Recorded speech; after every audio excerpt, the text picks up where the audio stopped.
Thank you very much for the invitation to speak today at this open house. The last time I spoke at an open house, I gave a bit of an overall presentation of what the researchers at Environment and Climate Change Canada were up to, with a particular focus on what we're doing in Southern Ontario. This time around, I'm only going to be talking about my work, and part of the reason for that is I'm the only one who's actually focusing on Southern Ontario right now. Okay, there we go. Yeah, so thanks. When I started at Environment Canada about 16 years ago, one of the goals I set for my research program was to better connect groundwater contaminant processes with impacts on aquatic ecosystems, which most of my colleagues in the department were focusing on. And so if you see this diagram here that sort of depicts the situation of contamination with groundwater, we're really focusing then on the groundwater surface water interface and treating the surface water as the receptor of interest. Now, since that time, there really hasn't been a lot of work done on this sort of area of groundwater ecotoxicology. Probably the hydrogeologists and the ecotoxicologists don't have this jargon to communicate that well, potentially aren't even meeting. It's like the surface water groundwater interface is separating the two disciplines. And so I set out to consider the ecotoxicology perspective and to try to aim to provide some awareness, insight, improved or new methods about discharging groundwater contaminants and answering questions that they might pose, which I've listed some of them here for you to read, and really try to get beyond just saying groundwater contaminants have reached the stream, now it's your turn, to try to gain their interest and hopefully spur some collaboration.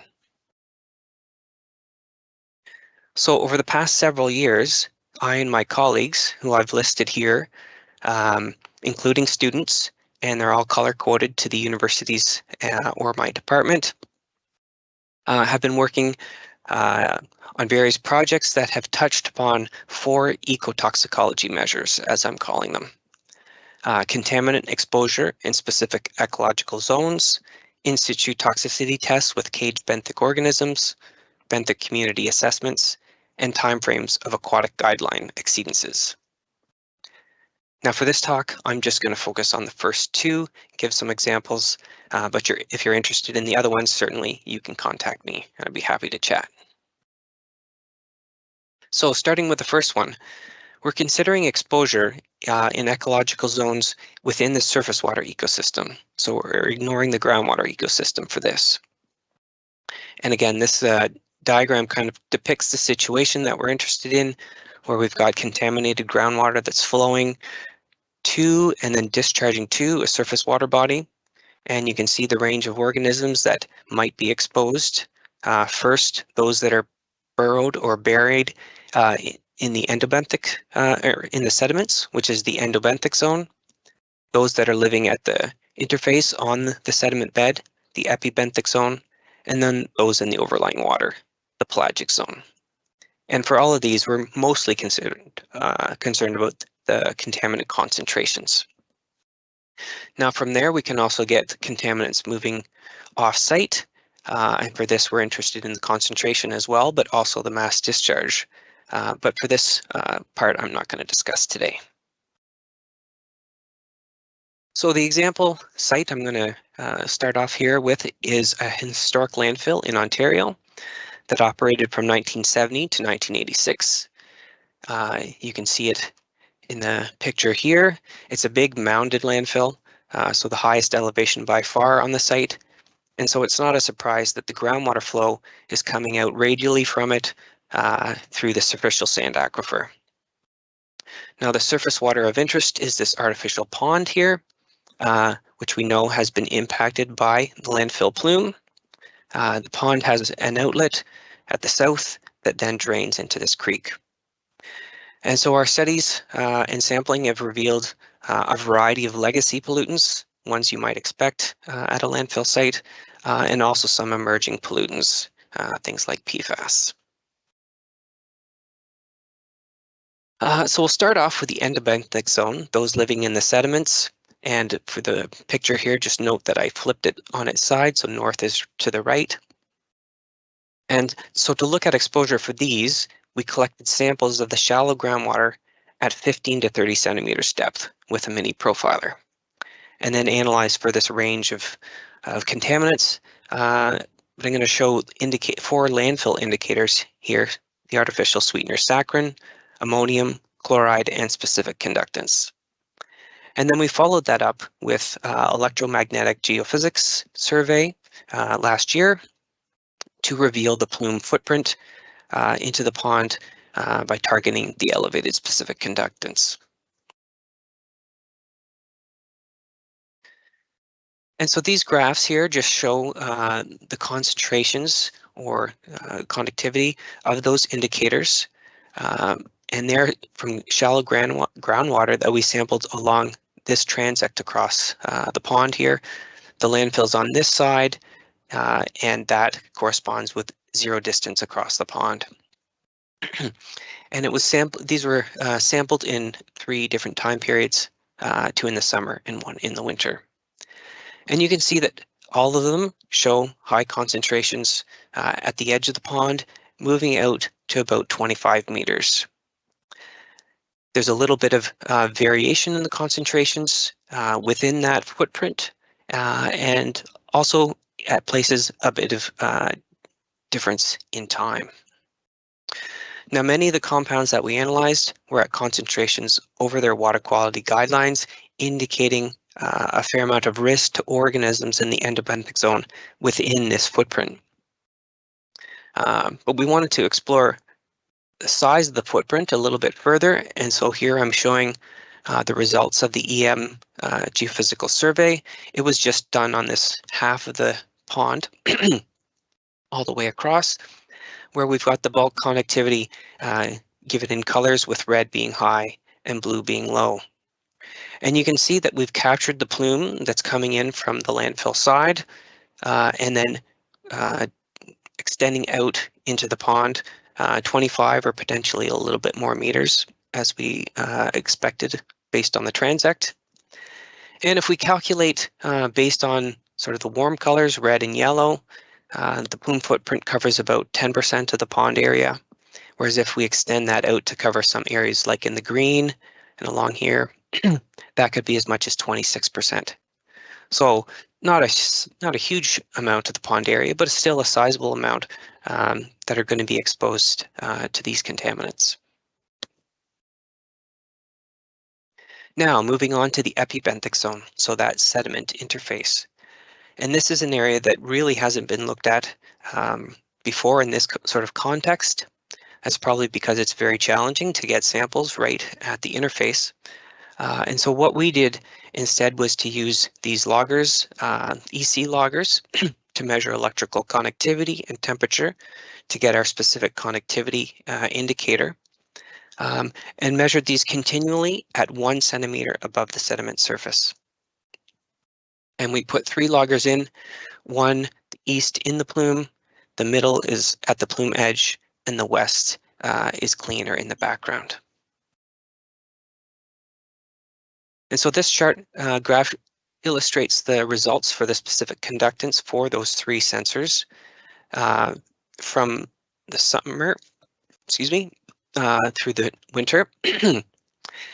And you can see that the east and the middle, which were in the plume, have higher values compared to the background, indicating greater exposure to landfill contaminants for those epibenthics in the plume footprint. But you can also see that there's some temporal variation, especially for those sensors in the footprint.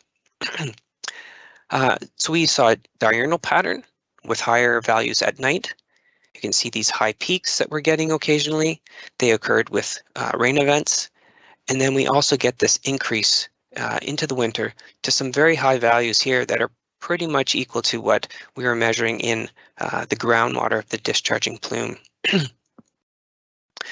And we believe that temporal variations are associated with circulation and mixing within the pond, as well as possibly changes in the magnitude of the groundwater discharge. For example, in the winter here, the groundwater levels are at their highest of the year, but it's also a time where the pond freezes over, and so we won't have as much circulation caused by wind. So the epibenthics are seeing this temporally varying exposure to landfill contaminants that tend to be higher at night following rains and in the winter. All times we rarely sample. And lastly, we'll look at the pelagic zone, so the swimmers. And for this, we took samples from the stream outlet to sort of as a bit of an aggregate of what the surface water would be. And I've plotted here, again, concentrations for ammonium, saccharin, chloride, and nitrate, which wasn't in the plume, but was a bit in background, but it also can be formed from the ammonium once in the pond. And these are given again from the summer into the winter. And so first off, what we notice is that the concentrations are much diluted, 10 times or more compared to what we were measuring in the endobenthic zone. But of course, this is impacting a larger area of the pond. If we consider the conservative contaminants, so saccharin in blue and chloride in orange, we can see that we're getting year-round fairly constant exposure from those. And then for the ammonium and the nitrate, there's a seasonal pattern with lower concentrations in the summer, likely due to microbial reactions and plant uptake. And so a bit of a takeaway from this part of the study is that the risk posed by groundwater contaminant discharge can vary across the different surface water ecological zones, with the endobenthic typically seeing high concentrations but over a more focused area, the epibenthic zone potentially seeing high to low concentrations and varying wildly, perhaps, and seasonally, and the pelagic zone seeing lower concentrations but over a broader area. And then within each zone, the risk can vary spatially and temporally. So now I'll move on to the second measure, which is the in situ toxicity tests with caged organisms. So this use of cages has been applied to aquatic environments, so surface waters, for over 4 decades, and it's pretty straightforward. You take your test organisms and you put them in a cage that has some mesh that allows the water to pass through. You put your cage in the surface water and then wait your exposure period. Could be something like 4 up to 28 days typically. And then you take them out and you measure some endpoints. And the most usual one for this is survival, but you can also measure growth or reproduction, other behaviors. And also for the surviving organisms, we can analyze them to determine contaminant bioaccumulation. So in 2005, Al Burton came out with a paper that presented a caging approach that could be applied to contaminated sediment. So this could be, on the sediment, or it could be buried in the sediment and thus experiencing the pore water as well. And for both of these, there's a potential to apply it to discharging groundwater. Now, there's only been, that I could find, 3 papers in the literature that have used this or a modified type of cage, but these have focused on contaminated sediments, or if they were looking at groundwater contamination, they accidentally missed it. And so we too have been, attempting to use the cages to learn and improve upon them for the application for groundwater contaminants. And this started over a decade ago with our first attempts, and have done a lot more recently. And we've tried this in a variety of water bodies, looking at different groundwater contaminant sources, even tried a couple of different organisms in the cages. In addition, we've been also playing around with different orientations. So a horizontal orientation where the groundwater would be coming up and then passing through the bottom, or passing through the mesh to the side, and a vertical orientation where pretty much it would be straight groundwater coming up. And these are shown here. And then we've designed our own modified version of this, sort of a mix between the two, which we applied in last year. And so I'm only going to show one example, and this is the same landfill site that I spoke about earlier with the pond receiving the plume.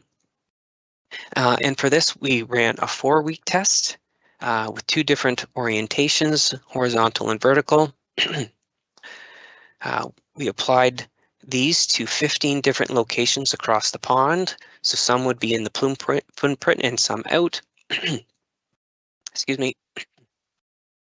And also when we retrieved them, we measured in-cage water parameters, so specific conductance, dissolved oxygen, and temperature. Now, based on its location and our previous measurements, as well as the specific conductance that we measured in the cages, we determined that the edge of the plume is around location number 9. You can see the specific conductance past that is quite steady and quite low, indicating the background groundwater. Now, the key results here are the number of survivors after the 4 weeks. We stuck 15 in to begin with, and you can see for the majority of the locations, we've got numbers ranging from around 11 to 15 survivors. So quite good survivorship over 4 weeks. And these are pretty much the same within the plume and outside of the plume.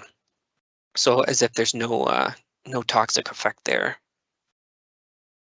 But there's a few exceptions at location 6 and location 10, and especially for the vertical cage orientation, right? So that's indicating that there's probably the groundwater that's having an impact on it. Now for cage or location 6, that's within the plume, and you can see up above the specific conductance is quite a bit higher here than at any of the other locations, including in the plume, suggesting that those would be exposed to very high concentrations of the landfill contaminants. And so we suspected that is what is driving this high mortality at location 6. Now at location 10, which is outside the plume, specific conductance is quite low. It's just background groundwater. But what we can see is that the dissolved oxygen in the water is fairly low, though not necessarily lower than everything else. But also that we have this much lower temperature there. So this is an indication of a high groundwater discharge area. And so we think it's the combination of the two, the high discharge of fairly low dissolved oxygen, that is probably driving the mortality that we see there. So a take home from all of the caging work we've done to date, though you've only seen a bit of it, is that there's some promising results for application to groundwater contaminant discharge areas, despite some complicating factors such as the dissolved oxygen, which we must account for, and perhaps we'll do better with our new cage design. With that, I'd like to just acknowledge the funders for this range of research, especially Ontario MECP, also NSERC, and ECCC. And thank you for your attention, and see if there's any time for questions.